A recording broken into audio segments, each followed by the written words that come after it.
2 दिवसांपूर्वी पुण्यातील चंदननगर परिसरात पुणे पोलिसांनी कारवाई सध्या चर्चेत आहे। चर्चा असण्याचं कारण देखील तसंच आहे, कारण याच चंदननगर परिसरामध्ये बांगलादेशी आणि रोहिंग्या नागरिक राहत असल्याची तक्रार चंदननगर पोलिसांना प्राप्त झाली आणि या तक्रारीच्या आधारावर चंदननगर पोलीस त्या ठिकाणी पोहोचल्यानंतर या सगळ्या मुस्लिम नागरिकांची आधार कार्ड आणि पॅन कार्ड तपासण्यात आली। मात्र पुणे पोलीस किंवा चंदननगर पोलीस त्या ठिकाणी पोहोचण्याआधीच काही हिंदुत्ववादी संघटनांचे कार्यकर्ते या मुस्लिमांच्या घरी गेलेत आणि त्या ठिकाणी त्यांनी गोंधळ घालत या मुस्लिमांची आधार कार्ड पॅन कार्ड खरं तर त्यांच्याकडे मागितलीत। या सगळ्या मुस्लिमांच्या घरामध्ये मध्यरात्री त्या ठिकाणी घुसून या सगळ्या हिंदुत्ववादी कार्यकर्त्यांनी गोंधळ घातला। आमच्या महिलांना उठवण्यात आलं, लहान मुलांना देखील झोपेतनं उठून त्यांच्याकडून आधार कार्डची मागणी करण्यात आली, अशा पद्धतीचा आरोप इथल्या मुस्लिमांनी केलेला आहे।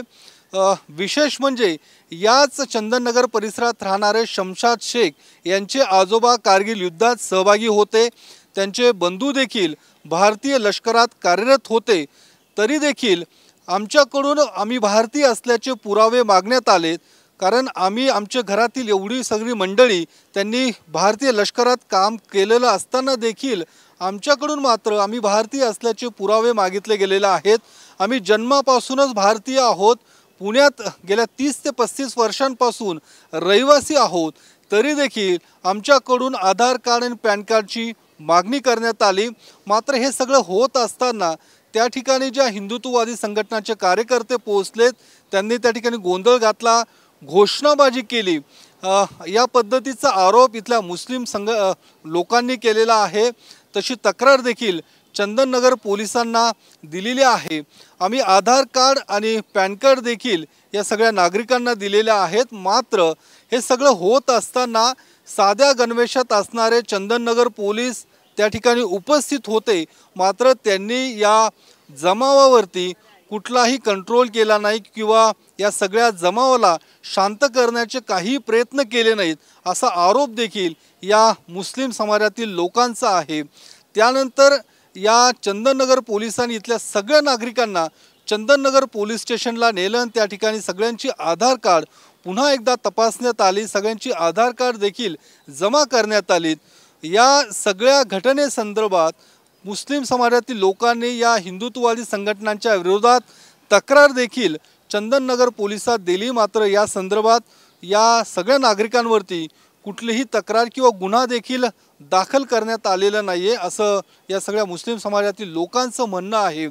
या प्रकाराबाबत हिंदुत्ववादी संघटनांचे जे कार्यकर्ते आहेत, खास करून बजरंग दलाचे प्रवक्ते, यांच्याशी संपर्क साधला असता त्यांचं म्हणणं आलं, चंदननगर परिसरामध्ये काही बांगलादेशी आणि रोहिंग्या नागरिक राहत असल्याची माहिती आम्हाला मिळाली होती। या माहितीच्या आधारावरती आम्ही चंदननगर पोलिसांना ती माहिती दिली। आम्ही फक्त पोलिसांना लोकेशन दिलं होतं, आम्ही मात्र त्या लोकेशनपासून काही अंतरावर पासून लांब असे उभे होतो, अशा पद्धतीची माहिती या बजरंग दलाच्या प्रवक्त्यांकडून देण्यात आली। त्यामुळे आम्ही कुठेही त्या ठिकाणी गोंधळ घातलेला नाहीये किंवा या नागरिकांना त्रास होईल असं कुठलंही कृत्य आम्ही केलं नसल्याचं देखील या बजरंग दलाच्या प्रवक्त्यांनी सांगितलं। मात्र या 2 दिवसांच्या घटनेनंतर पोलिसांनी मात्र कुठलीही कारवाई केली नसल्याचं या सगळ्या पीडित मुस्लिम समाजातील लोकांचं म्हणणं आहे आणि त्यामुळेच या सगळ्या मुस्लिम नागरिकांनी असीम सरोदे यांची भेट घेतली आणि असीम सरोदे यांच्याकडून कायदेशीर सल्ला देखील घेतलेला आहे। त्यानंतर तात्काळ असीम सरोदे आणि हे सगळे मुस्लिम समाजातील नागरिकांनी पुणे पोलीस आयुक्तांची देखील भेट घेतलेली आहे। मात्र या संदर्भात अद्यापर्यंत कुठलीही कारवाई ही झालेली नाहीये। या संपूर्ण घटनेनंतर ही घटना ज्यावेळी माध्यमातून पुढे आली, त्यानंतर विरोधी पक्षातील लोकांनी देखील हा मुद्दा आता उपस्थित केलेला आहे आणि एकूणच पुणे पोलिसांच्या कारवाईबाबत किंवा एकूणच पुणे पोलिसांनी जी काही त्या ठिकाणी कारवाई करणं अपेक्षित होतं त्यावर मात्र प्रश्नचिन्ह उपस्थित केलेला आहे।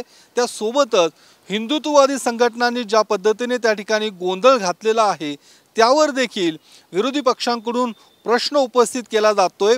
अशा पद्धतीने कुणालाही गोंधळ घालण्याचा नेमका अधिकार काय आणि त्यासोबतच पुणे पोलिसांनी या सगळा गोंधळ होत असताना कारवाई का नाही केली हा देखील प्रश्न आता विरोधी पक्षांकडून उपस्थित केला जातोय। मात्र या सगळ्या प्रश्नांनंतर विरोधी पक्षांनी हा मुद्दा उपस्थित केल्यानंतर आता पुणे पोलिसांकडून संबंधितांवरती कारवाई होणार का हा मुद्दा देखील तितकाच महत्त्वाचा आहे। कारण या सगळ्या तपासणी दरम्यान त्या परिसरामध्ये अर्थात चंदननगर परिसरामध्ये एकही बांगलादेशी किंवा रोहिंग्या नागरिक आढळून आलेले नाहीये।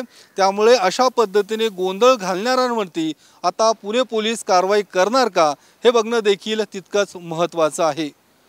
कॅमेरामन सुशांत राऊतसह मी योगेश बोरसे, TV9 मराठी, पुणे।